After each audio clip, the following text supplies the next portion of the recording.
Morning Odisha आसंतु आजिर मुख्य खबर उपरे नजर पकाइबा पूर्वरु आपणक भल पाइबा स्वरूप गोटे गोटे लाइक निश्चय करिवे एवं चैनल को सब्सक्राइब करिवे। नंबर 1 जानुआरी 22 परठारु नुआ जुगर आरंभ होईछि कहिले प्रधानमंत्री। सोमवार उत्तर प्रदेश संबल ग्रस्तर अछंती प्रधानमंत्री नरेंद्र मोदी। एही अवसर रे कल्लीधाम मंदिरर भूमि पूजन करी प्रधानमंत्री कहिसेंती जानुआरी 22 परठारु नुआ जुगर आरंभ होईछि। भूमि पूजन पर समारोह रे उपस्थित थिबा लोकंकु संबोधित करी प्रधानमंत्री कहिसेंती देश रे 22 जानुआरी राम मंदिर प्रतिष्ठा परठारु नुआ जुगर आरंभ होईछि। आज आउ एक पवित्र स्थानर मंदिर निर्माण नै मूलदुआ पड़िला। आचार्य एवं साधु मानक उपस्थिति रे महान कल्लीधामर भूमि पूजन करिवार सौभाग्य पाइली। मु निश्चिंत जे भारतीयଙ୍କ धार्मिक विश्वास आउ एक पवित्र स्थान हेब कल्लीधाम। नंबर 2 कृषकंकु 5 वर्ष पई प्रस्ताव देला केंद्र। चाषी आंदोलन जारी रहिथिबा बेले केंद्र मंत्री मानक सह कृषक मानक आलोचना सकारात्मक होईछि। एही आलोचना पर कृषक आंदोलन सामान्य शांत होईछि। फसलर सर्वनिम्न सहायक मूल्य बा एमएसपी उपरे ग्यारंटी दाबी नै चाषी आंदोलन को ओल्हाइछि। गतकाली होइथिबा आलोचना पर केंद्र सरकार 4टी फसल उपरे एमएसपी लागि ग्यारंटी देबाकू राजी होइथिबा जणा पड़िछि। 5 वर्ष पई सर्वनिम्न सहायक मूल्य रे सरकारी एजेंसी उत्पाद किनिबे बोली चाषी मानकू प्रस्ताव दिया जाइछि। नंबर 3 आजिठारु मैट्रिक परीक्षा कॉपी जगिबो एआई कैमेरा। आजिठारु मैट्रिक परीक्षा आरंभ हेबाकू जाउछि। एथिपई माध्यमिक शिक्षा बोर्ड पक्षरु प्रस्तुति शेष पर्याय रे पहुंचिछि। चलित वर्ष मैट्रिक परीक्षा देबे 5,51,621 जन छात्र छात्री। बोर्ड पक्षरु 3,047 टी परीक्षा केंद्र और दुर्गम अंचल रे 21 टी पुलिस स्टेशन को नोडाल सेंटर करा जाइछि। सकाळ 9 रु परीक्षा आरंभ हेबो। एथिपई सकाळ 7:30 रु परीक्षा केंद्र को छात्र छात्री को प्रवेश करा जिवो। 8:15 मिनिट पर आउ काहाकू प्रवेश अनुमति दिया जिवो नाही। 20 रु परीक्षा आरंभ हेबाकू थिबा बेले मार्च 16 रे खाता देखा होई 30 तारिख रे शेष हेबो। नंबर 4 परिवारर चाकिरियांकठू कोनोसी गुण रे कम नुहंती गृहिणी। दरमा प्राप्त बा चाकिरिया परिवारर सदस्यंकठू कोनोसी गुण रे कम नुहंती गृहिणीक भूमिका। एक गाड़ी दुर्घटना जनित क्षतिपूरण मामला रे शुनानी करी गृहिणीक संपर्क रे एभली गुरुत्वपूर्ण राय दैछंती सुप्रीम कोर्ट। एही मामलार शुनानी करी देशर सुप्रीम कोर्ट कहिसेंती परिवारर जत्न नेबारे गृहिणीक भूमिका एवं गुरुत्व टंका रे कलना करिबा संभव नुहे। जदि तांकर कार्य को गोटी गोटी करी हिसाब करा जाय तेबे एहा निसंदेह जे एहा खूब उच्च और दुर्मूल्य। तेणु निर्दिष्ट परिमाण आय करुथुबा जने परिवार सदस्यंक भूमिका जेतिकी गुरुत्वपूर्ण गृहिणीक भूमिका भी सेतिकी गुरुत्वपूर्ण।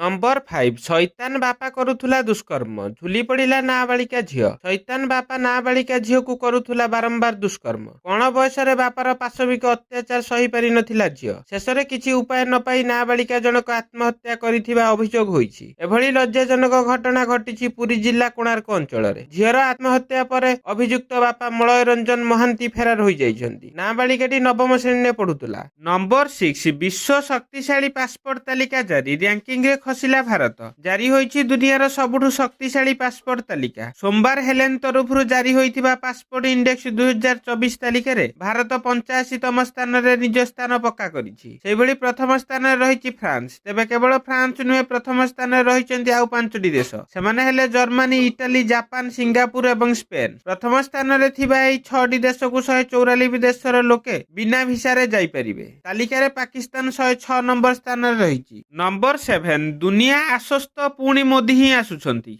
लोकसभा निर्वाचन को आउ किछि मास बाकी रहिछि। निर्वाचन पई समस्त राजनैतिक दल गुड़िक पक्षरु प्रस्तुति जोरसोर रे चलिछि। बीजेपी गोष्ठी रु प्रधानमंत्री नरेंद्र मोदी निज निर्वाचन प्रस्तुति आरंभ करि दैछन्ती। एही क्रम रे रविवार एक सभा को संबोधन करी प्रधानमंत्री कांग्रेस को टार्गेट करिसेंती। से कहिसेंती दुनियार देश गुड़िक एहाकू नै आश्वस्त जे भारत रे पुणी थरे बीजेपी सरकार हेबाकू जाउछि। निर्वाचन एबे भी बाकी रहिछि। मात्र मो पाखरु एबेठु जुलाई अगस्त सेप्टेम्बर मास पई विदेश रु निमंत्रण आसीगलानी। एहार अर्थ अन्य देश मध्य बीजेपी सरकार पुणी थरे आसीबो बोली आश्वस्त करुछन्ती। नंबर 8 आलोचना पुणी विफल सरकारଙ୍କ प्रस्ताव कृषक मोर्चा को आसिला नहीं पसंद। केंद्र सरकारଙ୍କ प्रस्ताव को खारज कला किसान मोर्चा। केंद्र सरकारଙ୍କ तरफरु एमएसएमपी रे 5 वर्षर चुक्तिर प्रस्ताव दिया जाइथिला। चाषीଙ୍କ हिसाब अनुसार केंद्र सरकार ए टू एफएल 50% आधार रे एमएसएमई रे अध्यादेश आनिबा पई योजना करुछन्ती। किंतु चाषी संगठन ସଂଗଠନ ସଂଯୁକ୍ତ କିଷାନ ମୋର୍ଚ୍ଚା କହିଛି କି ସିଟୁ 50% ରୁ ତଳକୁ କିଛି ବି ସ୍ୱୀକାର କରାଯିବନି। ଏଭଳି ଭାବେ ଚାଷୀ ସହ